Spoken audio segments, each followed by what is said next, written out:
Assalamualaikum warahmatullahi wabarakatuh.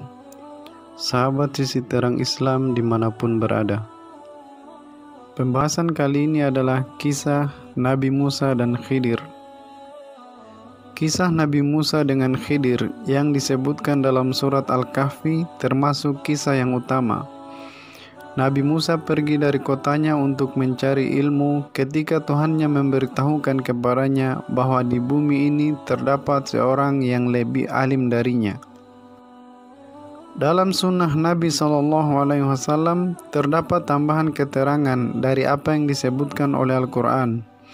Rasulullah SAW menyampaikan kepada kita sebab perginya Nabi Musa dari kotanya, sebagaimana beliau menyampaikan kepada kita tentang nama hamba soleh yang dicari-cari oleh Nabi Musa dan sebagian dari ucapannya dan keadaannya.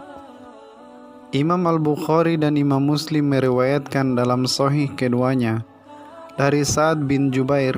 Ia bercerita, aku pernah mengatakan kepada Ibnu Abbas bahwa Nauf Al-Bikali mengatakan bahwa Musa sahabat Khidir itu bukanlah Musa dari sahabat Bani Israel.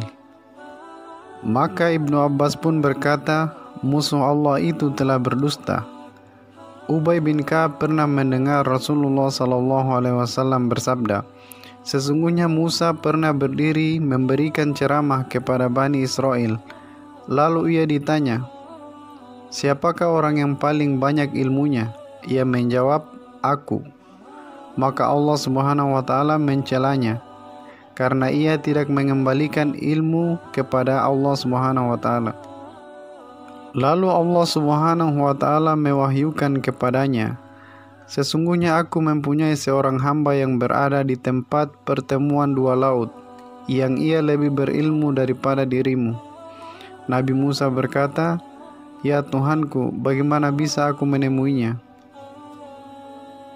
Allah SWT berfirman, pergilah dengan membawa seekor ikan dan letakkanlah ia di dalam keranjang. Di mana ikan itu hilang, maka disitulah Khidir berada.